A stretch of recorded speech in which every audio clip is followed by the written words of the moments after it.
Oh, it's great to have you here. And we're going to talk, aren't we, about how the sport and activity can really transform lives. But actually, when you think about it from somebody with a disability, how actually getting that access to that sport and activity can cause some problems or, you know, some challenges.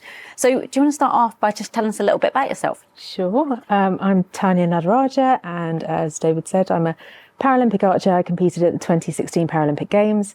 My background is in PR and marketing, and that's the job that I was doing back in 2009 when I was involved in a road traffic accident where I sustained a spinal injury and became reliant on a wheelchair to get about. I was in hospital for about 10 months, and when I came out, I wanted to get active again, and kind of always being a sporty person, I was just looking for something I could get involved with. And that's sort of where some of my background on this came from. But I ended up getting involved in archery. I then contacted Archery GB and became part of their Talent ID program in 2014. And at the end of 2014, I was invited to join the GB team to train with them. And I started competing sort of early 2015. And did so all the way through to last year, 2021. So about 7 or 8 years competing for GB, including the Paralympic Games and World Championships and so on. And since retiring, I've gone back into PR and marketing for the charity, as David mentioned. So yeah, I've had my own experiences trying to find sport and physical activity. And now with the charity I work for as well, I'm hearing lots of experiences from people who are looking for activities to get involved with themselves. And what was it about archery then? Why archery? I think I really enjoyed the fact that it's kind of you always trying to be better than how you were the day before, say. You're always trying to get better in that way. But also, I have to admit, a really big draw of it is that archery is really, really inclusive and accessible. And when it comes to competing and so on, able-bodied people compete together with disabled people. It's the same equipment, it's the same distances, and it makes it really satisfying when you beat other people when you have a disability. So I'll be really honest, it really is. All about the competition. All about it. That's probably why you're in the Paralympics. That probably. Yeah, that would go for a lot of it. So what about the barriers then? So was that the accessibility of archery one of the main draws, or did you try other sports? Did you try and find other sports? What were the main barriers that you found? Yeah, I did try a whole lot of sports actually. I was really lucky that the hospital I was at allowed you to try a few different things. So it was all kind of part of the recovery process. But I went into archery fairly quickly, and I knew that I really enjoyed it. So I wanted to take it further. I wanted to join a club. I wanted to get involved in it, not only for the physical benefits, but also because I just kind of was looking for something to get me out and about, meeting new people and kind of the social side of things, and just sort of having something to feel passionate about again. So, yeah, I very quickly got into archery, but the process of sort of trying to find an archery club that I could go and join was quite a difficult one. And it's something that I think is quite interesting when you look at sports clubs in general anyway. A lot of them are run by volunteers. You know, there's people kind of doing it for the love of the sport as opposed to people who are employed by a sport club. Obviously, when you get to a certain level, they are. But grassroots sports is, you know, the volunteers are the backbone of it, really. So trying to find archery clubs that were accessible to me was quite challenging, because I didn't know, and the information wasn't necessarily available, which clubs would be able to cater for disabled athletes. Now, as I said, archery is really, really inclusive anyway, and you would have thought you're basically based in a field, because that's just kind of the premise of archery.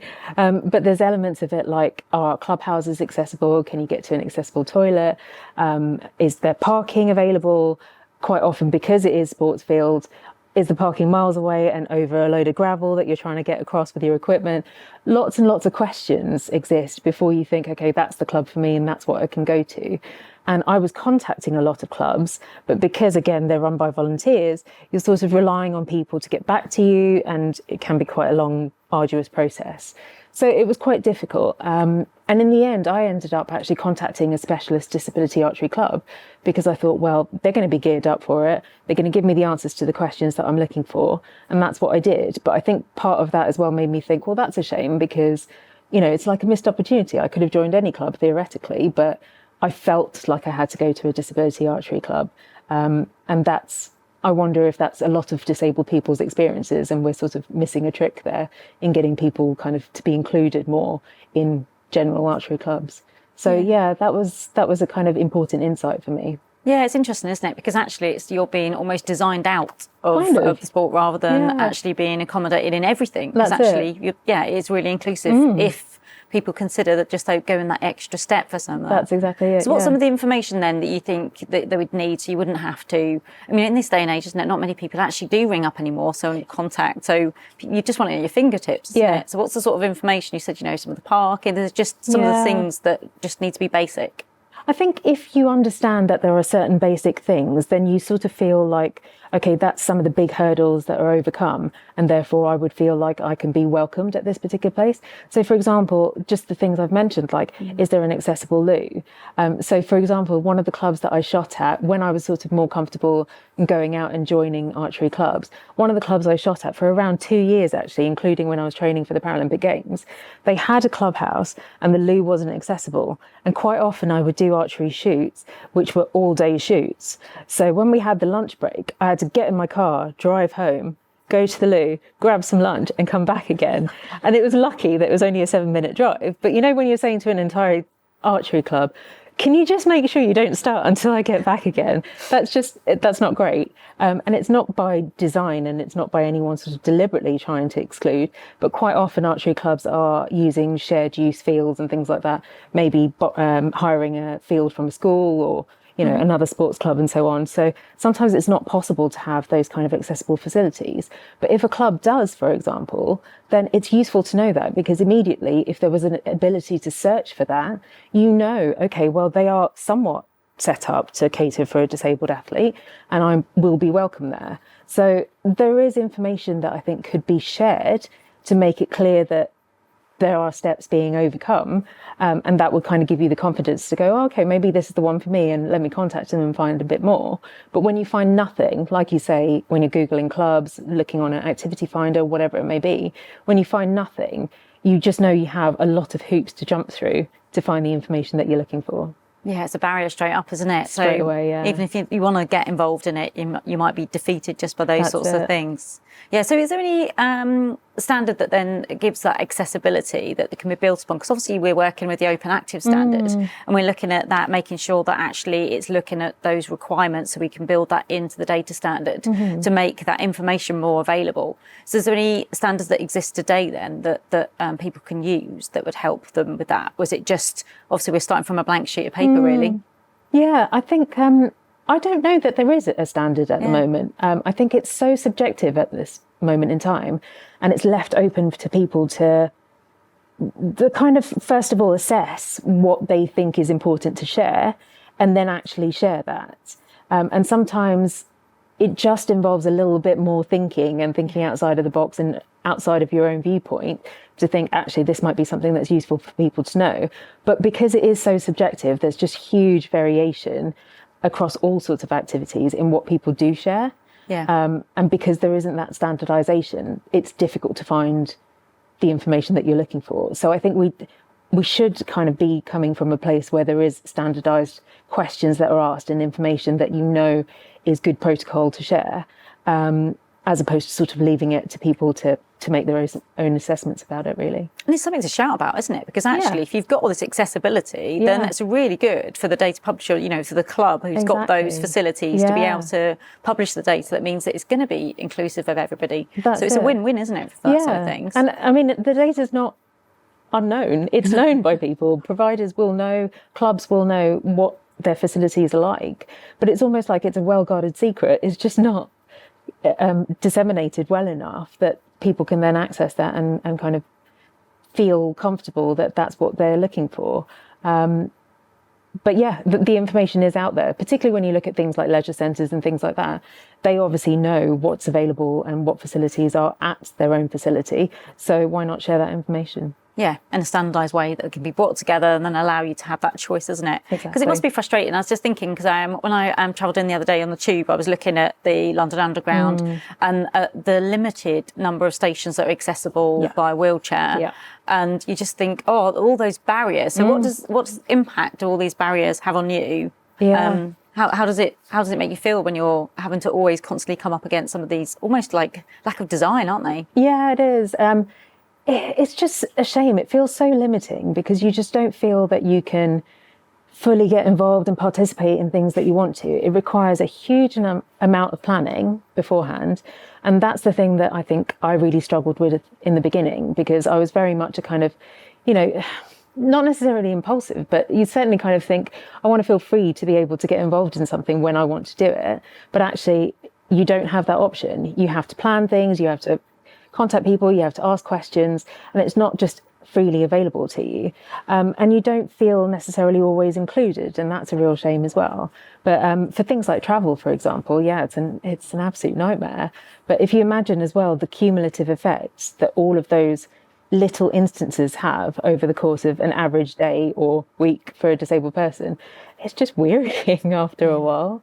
It really is, that you have to just kind of go so much further and do so much more work before you can get involved in something than anyone who's able-bodied. Yeah, that does make it really difficult, doesn't it, with that?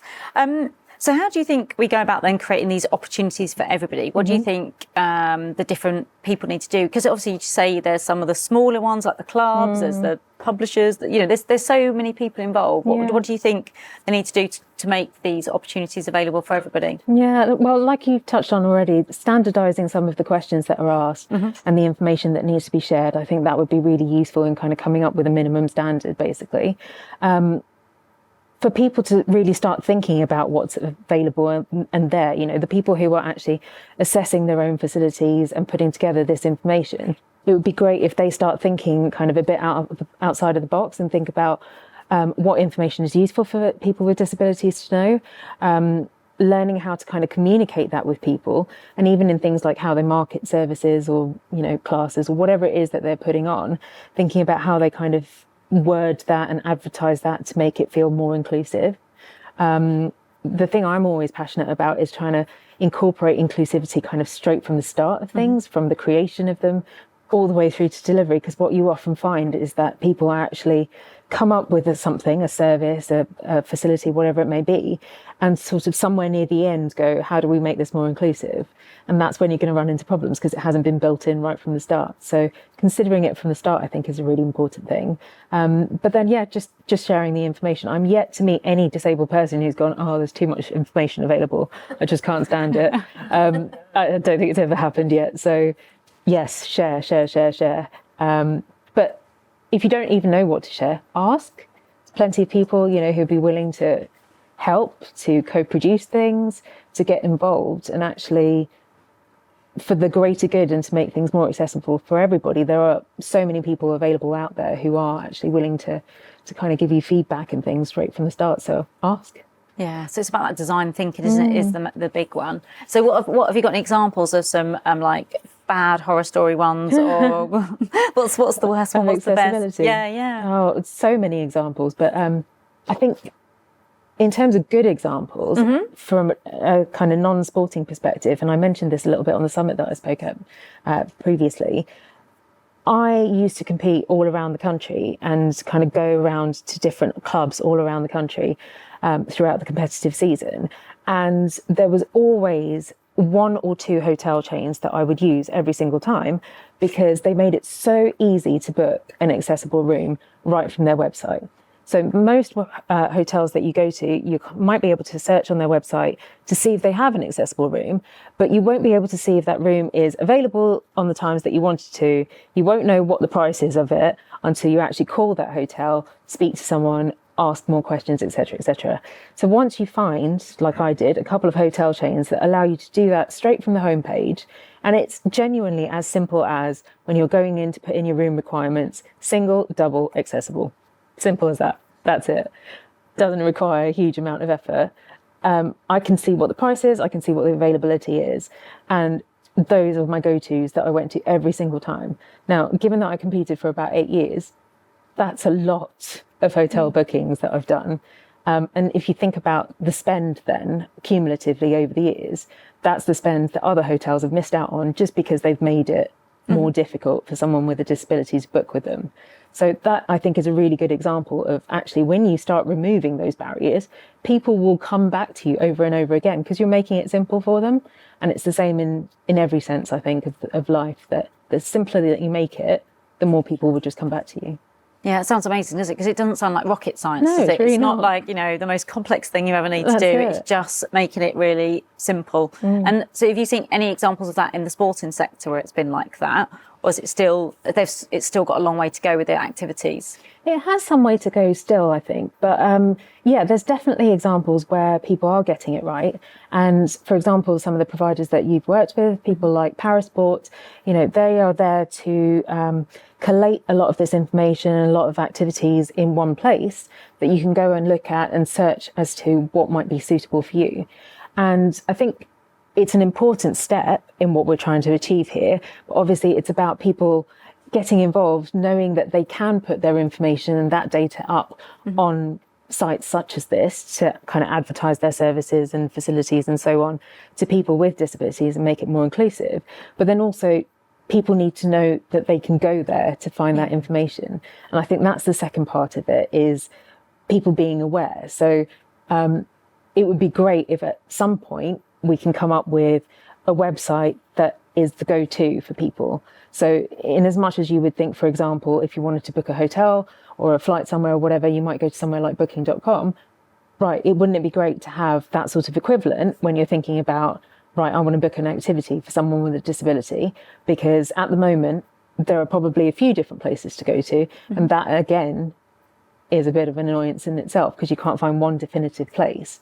So the work that you're doing to be able to help people to populate these websites and databases is great, because it's taking that step in removing some of the barriers and making the information available to disabled people. And do you want to say a little bit more about Parasport for those who are not aware of what it is? So Parasport is a part of the British Paralympic Association, and it's a site that's being created, or is created, and is going through development at the moment, that helps people with disabilities to look for activities that are suitable for them. So with the British Paralympic Association and together in their partnership with Toyota, they're trying to build upon the site to really make it a place that people go to look for this. So you can search via, different kind of activity levels, areas, find what's suitable for you. And some of the language used as well helps you to understand what might be available to you and suitable, and certainly looks to try and include as many people as possible. Yeah. So yeah, it's really important that we start developing sites like this and making it more the norm, so that people get used to communicating things in that way, but also to seeing that kind of information available. And how do they do that through the language? What is it that they do that helps? It's kind of like the phrases that are used, suitable for all abilities, inclusive, some of the imagery that's used. We often hear, if you see people like you in a situation, then it makes you feel like you're more able to get involved in that situation. So using people with disabilities in some of their marketing materials and images and so on. So I think, there's lots of different ways of doing it, but certainly using more inclusive language as well, and representing more ability groups in photography and things like that goes a long way in helping people understand that actually they might be able to become a part of it too. Yeah, it's all about that, just that, as you say, the inclusivity, isn't it, and bringing it all together. So just thinking, how is it then, when you've been competing against other countries around the world, have you seen a difference in the way their athletes have been treated? Are there more, from certain countries? What is there anyone that's doing really right and you can really see that people are feeling supported, or what's your impression? Because you must have been amazing, all the places you've been. Yeah, absolutely. It's difficult because actually when you're competing at a sort of international level, all of the teams are geared up for the travel and taking people with disabilities away and all that kind of thing. So you don't necessarily see a huge number of or a huge amount of variation in between teams as such. I think we do a fantastic job, and certainly when it comes around to Paralympic time once every 4 years, Paralympics GB go all out to make sure every athlete is catered for and well looked after, all the way from kind of your accommodation and things like that to travel. Absolutely everything you can think of, Paralympics GB is top notch, can't fault them at all. And yeah, they are absolutely athlete centric, and that's important. in terms of kind of competing internationally, I would say that I've stayed in more hotels that are not accessible than I have in hotels that are accessible. So it's been a real variation, and some of the situations you find yourself in are less than ideal, which is not great for athletes who have higher accessibility needs, because all of those things take their toll, you know, in terms of your impact on your body and so on. So you often have to go through an awful lot before you actually even get to the field of play, and that can be quite exhausting, really. But it's all part and parcel of being an international athlete, and you sort of know that that's what you sign up for, I guess. Yeah, it's interesting, isn't it? Because those barriers straight away, if they don't cater for you, it's just how that builds up and how you feel, especially if you're going to be competing at an international level. Because I imagine there's quite a lot of pressure before you're going on. Just a little bit. Need a little bit of concentration before you're going on. You don't want to be worrying about the small stuff, do you? Exactly that. Yeah. Exactly. Yeah. And so, what about other sports? Did you try any other sports, or did you go straight into the archery? Was the bit? Not many that I was good at. I mean, that was the defining factor. No, I did. I tried a few things. I tried things like table tennis. I tried swimming. Terrible at it. Just awful. I sink. I don't float. It's just, I'd had a go at a few different things. The spinal unit that I was at when I was being treated after my accident, all the different spinal units from all around the country actually get together once a year and do almost like a mini Paralympic Games, so it allows you to try an awful lot of different things. In my year I won the gold in archery, but it was a grand total of 10 meters at that point. So I was great at 10 meters. Paralympic distance is 70 meters, by the way, so a bit of a difference. As I found out, rude. It's too far away. So you're just thinking you were awesome, right? Exactly. And then straight in, and then you kind of go over there and go, wow, that's a long way away. It's a lot of fun. Maybe it was the bow. Was it the bow? It's all about blame that. It on everything else, yeah. So what about now? Do you do any other sports now that... Well, now I'm kind of back into working life again. So as always, life kind of takes over and gets in the way, but I still shoot. Yeah. I've been trying different bow types and things like that. So now I've got more opportunity to play rather than train. It opens up a bit more to me. But I'm hoping that I might be able to just try a few different things and come up with something else. I might even be persuaded to give swimming another go. We'll see. And have you looked to find out if there's accessible swimming facility? Yeah. How did you get on? Yeah, actually, interestingly, someone pointed me to a website to have a look at swimming facilities, and there are swimming pools close to me. And the website I looked at was actually brilliant, because as soon as I clicked on the top link, I went straight into like a section on accessibility with the various icons that told me everything I needed to know straight away. And I thought, oh, this is good. But then to add another layer onto that, it would be super useful in the search facility when you're putting in your postcode to actually just have a box there to kind of say accessible or whatever, because then you can tick it with one click and find everything that's accessible, as opposed to sort of having to go into each one individually. But it's interesting because actually through my day-to-day work with the charity, speaking to a colleague, she chairs the county-wide physical disability forum. And it was interesting because somebody had come up to her and said, I'm having an issue. My local pool has a pool hoist, which is great, of course. But I've been told that I can only use it Monday to Friday during working hours, because that's when the member of staff who can operate that pool hoist is available. And that in itself presents its problems, because if you're working or, committed to other things during the course of the week, or don't have someone to go with you perhaps, you're probably not able to access that pool during normal working hours. So again, there it's kind of one of these situations where it's brilliant, you have the facility, but actually you're still putting some barriers in place for people to actually access that facility. So what you would want ideally is to be able to have a facility where people require minimal or no help from somebody else to be able to use that particular facility. So that's a bit of a shame as well when you think about, obviously there's a lot of drive to getting more disabled people into work and things like that. Well, if you're going to make certain things only available to them during working hours, then we have a bit of an issue there, don't we? Those things don't match up. So yeah, barriers exist everywhere, unfortunately. It's just about trying to make things as easy as possible and trying to remove some of those. But the more conversations like this that happen, the more people are aware of them, and the more you can kind of think outside the box, because actually in that situation, it wouldn't require much to train another member of staff who's available outside of normal Monday to Friday working hours to be able to use that hoist. And then suddenly you're increasing the number of people who can use it straight away. Yeah, do you think people with disabilities feed back to those organisations? Do you think they're getting enough of that feedback that says actually there's the demand there that need to be thinking broader? Because it sounds like, they're thinking 9 to 5. Yeah. They're thinking in quite a narrow way, aren't they? Yeah, that's interesting actually, because you'd hope that people do. Yeah. Yeah, I wonder if people actually do. I have no idea. I mean, I have no issue with saying to somebody, hey, actually, have you thought about this? Because this is a problem. But you would hope that more people do think about things like that.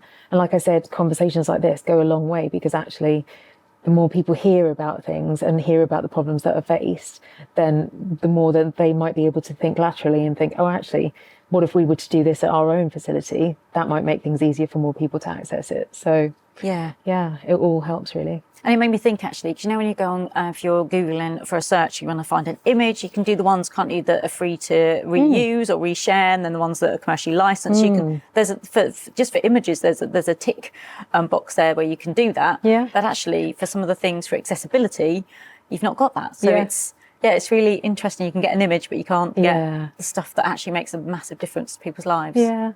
But there's lots of examples like that. And like I say, they all add up in the course of an average disabled person's day or week or whatever it may be. So, we're getting there. We're getting there slowly, but it is important that we start thinking more inclusively right from the start.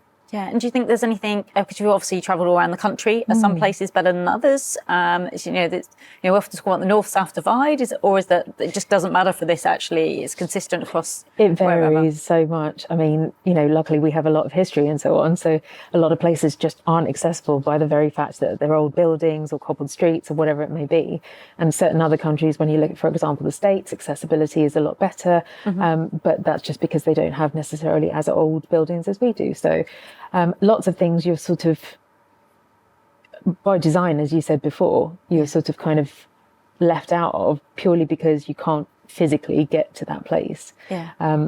But in those circumstances, there's not a huge amount you can do, and people do try and, overcome things with ramps and things like that, or trying to make things more accessible. But we are limited, obviously, in what we can do with those kind of spaces. But when it's kind of more things like sociological or economic or whatever areas that you are excluded from, those are the things we can do something about. And that's the thing that I think we need to spend a bit more time thinking about. So what are you thinking there? What can be done there? I knew you were going to ask me that. I thought, oh no, I'm not going to have a clue what to say when she does. I guess, the societal barriers sometimes. People do sometimes think, oh, I don't think, say somebody with a disability is going to want to be involved in this. You don't know until you make it available to them. So don't presume. I'm going back to the kind of co-creation side of things. Ask people what they want, and ask people whether they're interested in those things. If you offer the opportunity to people, quite often you'll find that people will take you up on that. And actually, in some of the conversations that I've had with colleagues and so on, last week, for example, I spoke to a work colleague, and she kind of said, wouldn't it be lovely if we get to a point where I can just wake up, say, on a sunny weekend and think, I want to go canoeing this weekend. And you just make that available to people without so much fuss and bother, without a huge number of hoops to jump through. Then people can just get on with it and do it, and kind of not feel excluded, or not feel like they have to go through tons of planning beforehand, or not feel like they can't do it at all. So actually, when you start making those things available to people, you open up a whole load of opportunities, and people kind of are more willing to get involved. So why not? Why not do it? Yeah. So what would you say to people who are publishing data? Because some of them might be thinking actually, to use a standard, they'll have to publish extra information. They have to keep that up to date. What would you say to them? Because you can see that sometimes they might think there's barriers to them. What would be the thing to convince them to make sure they do publish that data? Yeah, I think it's not hard. They're having to maintain data anyway about facilities generally and so on. So it's not hard to kind of include this extra layer. I think it's important to have some kind of guidelines, standardization and so on, because people are always going to take the easier option. If they're able to not include things, if there's a tick box that you have to tick and it's mandatory answer, as opposed to leaving things as a free text of put in any additional information that people would find useful. You're always going to have to, prompt people to kind of give that information. And actually, once they're already asking it once and answering that question once, that's probably all you have to do. So it's not difficult. It's not a difficult thing to do. And just thinking about things in a different way. I just think it's, in this day and age, it's not really an excuse to kind of go, oh yeah, didn't want to put in that information, didn't want to tick that box. And commercially, it's going to be amazing for them as well, actually, because they're going to be able to have more people using their facilities, and the difference it makes to people with disabilities into their lives. Because imagine you just want to go out and be spontaneous. You don't want that checklist, do you? You just want to be able to do what everyone else does. And when you find yourself saying that, and it's just like, well, actually, there's an awful long way to go when you find yourself saying, I just want to be able to do what everyone else does. That's kind of should be a minimum, really, shouldn't it? But we still have some work to do, but there are steps in the right direction being taken. And like I said, conversations like this just inspire people to think a little bit differently and think beyond what they have done so far. So long may that continue. And what would you say to somebody with a disability that's maybe not active at the moment, and maybe they're feeling disillusioned by not being able to find the information on the sports? What would you say to somebody who's should be getting out there and getting more active? Yeah, it's really difficult, actually, because for a lot of people, there's a lot of barriers to overcome, and it's all well and good saying, go and contact people, find out or whatever, but it's relying a lot on people's personal kind of journeys that they've been on and personal motivations and so on, which is really hard. But for me personally, sport changed my life. My accident changed my life, but sport changed it really positively after that. And not just from the perspective of kind of going on to do sport at the level I did, but just the very fact that I was able to kind of go to an archery club on the weekend, chat to people, get involved, the social aspect of it, the feeling kind of better in myself aspect of it, it all came together and really made things a really positive experience for me. So actually, I just think sport and physical activity has such a transformative power.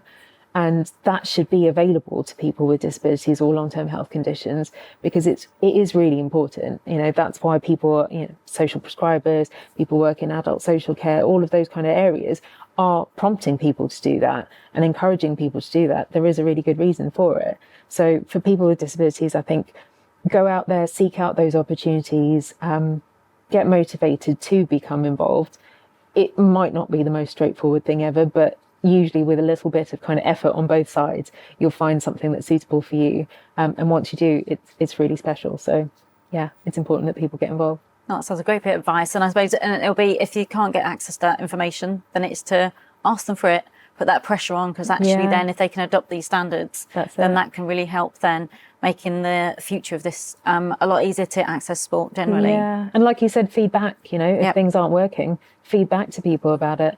As long as it's done in a constructive way, then I think people appreciate that feedback and hopefully are able to then do something about it. And they could be the next Paralympian. They could be. They could be. Or they could just find something they love doing. Yeah. And that in itself is a great thing. Brilliant. Well, that was excellent. Thank you. That was really, really good.